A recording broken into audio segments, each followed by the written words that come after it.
So what? PBMs claim to be transparent, but really, in fact, are opaque. Hidden cash flows dominate revenue streams. So what, Tyrone?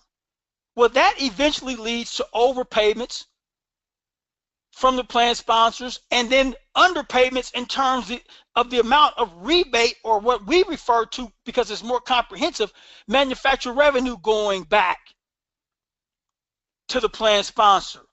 Ultimately, when plan sponsors overpay, they're looking for a way out.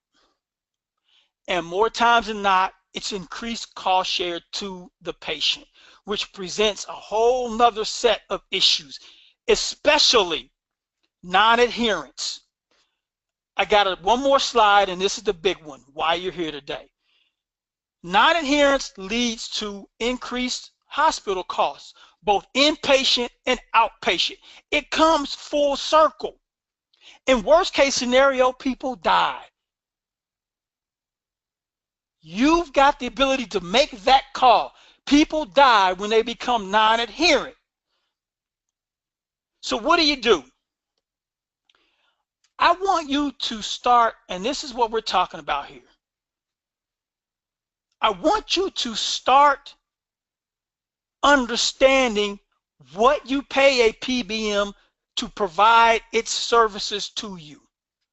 No one's talking about that. What is the fee for me to hire you, to retain you, to manage our pharmacy benefits?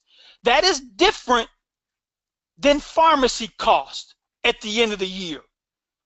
Hidden somewhere in that pharmacy cost, notwithstanding the admin fee, which has already been pulled out, hidden somewhere in that pharmacy cost, a part of it, and sometimes a too large of a part, is the PBM's take home. If you really want to start controlling pharmacy costs, it starts with controlling what you pay the PBM to provide the service. There's nothing you can do about what a manufacturer is going to list its products at.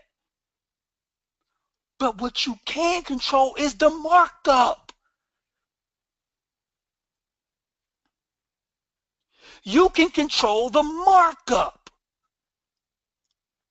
And it's huge.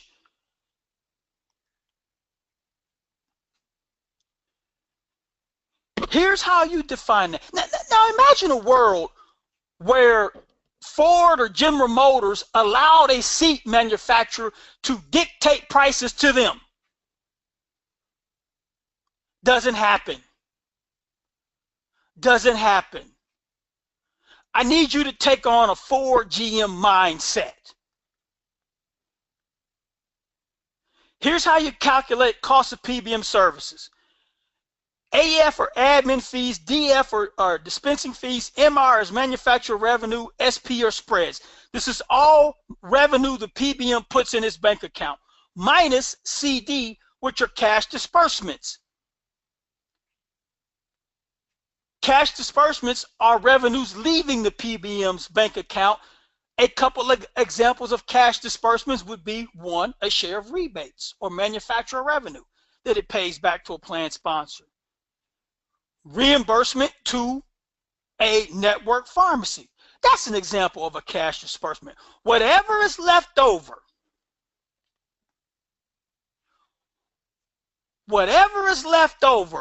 cash disbursements less spreads already accounted for. Whatever is left over is the PBM's service fee, the cost of PBM services. You want to know how to cut PBM service cost?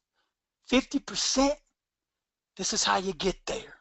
Understanding what that number is. Your PBM knows. They've got a goal. As soon as you sign the contract, they've got a goal, and they're shooting for it, and they're hoping to exceed it. You've got to control that.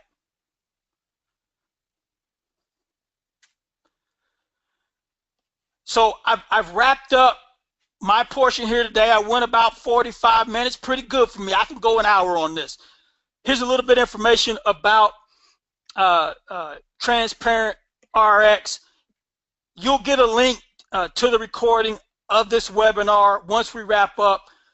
If you have any questions, feel free to shoot those over now. But let me just tell you this before you take off.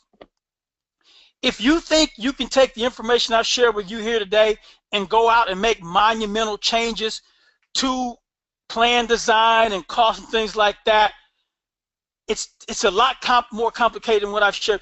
But this is, you've got enough now for the motivation to start that process. There's still more learning to be done, a lot more. But now you know why you have to invest that time on that road to discovery. So I appreciate your time today. Here's my contact information. You're in the club now. Feel free to reach out to me anytime. Have a great day.